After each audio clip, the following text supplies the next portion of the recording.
Alright, welcome back to geometry. Here we go. We are on 3-3. It's called slopes of lines. We're going to be going over slopes of parallel, perpendicular, or neither. Now this is a algebra concept that you guys did. Do you remember y2 minus y1 over x2 minus x1 to find your slope? Hopefully you did. So it's going to be a review. How steep is the steepest roller coaster? Alrighty, just as for kicks and giggles, slope is the steepness of a line.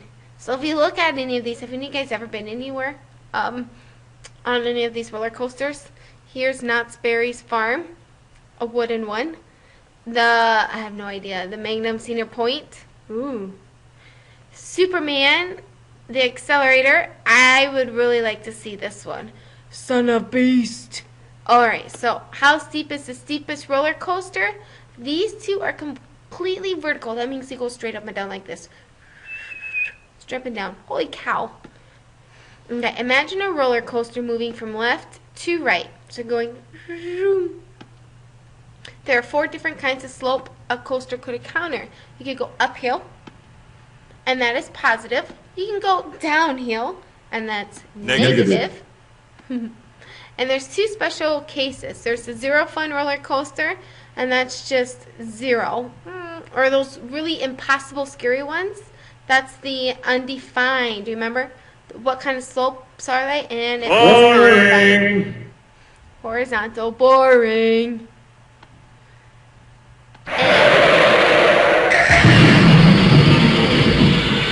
That's really loud. Let me see if I can get that lower. Okay. There we go. How do you calculate the slope of a line? Remember, there's 3 steps. You can pick 2 points on the line, calculate rise over run, determine if it's positive or negative. So if I start with the grid line, and I have to pick OK points. Now notice the OK points are right here on these intersections of these lines. And I'm going to go over it right here on the intersection of the grid marks. I'm going to show you all these different OK points. These are not OK, because are they in the intersection of a grid line? No. So you couldn't calculate the rise over run on not OK points. Okay? Not OK. If you're not OK, pause, rewind, go back. So far you don't need anything in your notes. How do you calculate the slope of a line? Remember, rise over run. Slope is also stood for m. And rise over run. Alright, so let's do, what sign is it? Look to see if the slope is increasing. If it's increasing, it's positive. Negative. If it's decreasing, it's negative. So let me show you. Watch me do these 3 steps. First, I choose an OK point. I pick these OK points. If I start right here and I go up 2, so I rise up 2 and I go over 1, that is the slope of what? 2 over 1. And I put them in, it was 2 over 1. Fancy. Determine this sign. Since I'm going up and it's positive, my slope is a positive 2. But do you have to put a plus 2? No. So after that, you watch me do these next 3 steps for this one.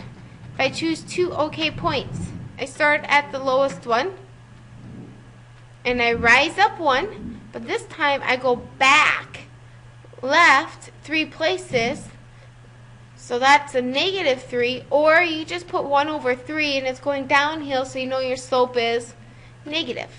So this is for a third of your assignment right here. The other third is, the other third, I'm going to be giving you 2 points and you have to figure out the slope. So if I have this formula, this should be a review for you. So I'm kind of going fast. So pause and take notes if you need to. This would probably be a good example to put in your notes. But if I have these 2 points, find me the slope. We'll label them x1, y1. x2, y2. Hey, Miss Bradford, why did you choose x1, y1 on the first one and x2, y2 on the second one? That's just because of the order they were put in. You don't necessarily have to put them that way. You could have put x2, y2, x1, y1, but you just have to make sure the 1's go together and the 2's go together. Alright, so if I plug them in, y2 is 2, right? So I got y2 minus y1, in this case, is negative 3 over a negative 4 minus 5. Well, what do two negatives make? A positive. So 2 plus 3 is 5. Negative 4 minus 5 is negative 9. So my slope is 5 over negative 9, or 5/9, a negative 5/9. And I let your computer do it. So if you couldn't read my handwriting, here it is in beautiful fonts. Okay, so that's finding slope. Should have been a review. Here's what parallel and perpendicular lines. Put these in your notes. Two great definition. Parallel lines means lines are parallel if they have the same slope. So for example, I would have y equals 2x plus 6, and I would have y equals 2x minus 7. Are these the same lines? No. But what are my slopes for the lines? Well, they both have a slope of 2, right? So this has a slope of 2 and this has a slope of 2. So these are parallel. Perpendicular means if slopes are opposite reciprocal. For example, if I had y equals negative 2/3 x minus 9, that's one line. And my other line was y equals positive 3 over 2x plus 7. I'm only looking at my slope, so the number before x. Are these opposite reciprocal? Meaning is one a negative and one a positive? Yes. Do my numerators and denominators flip? Yes. So these would be considered opposite reciprocals. How do I do that in a problem? Well, here we go. Let's clear this out. Say determine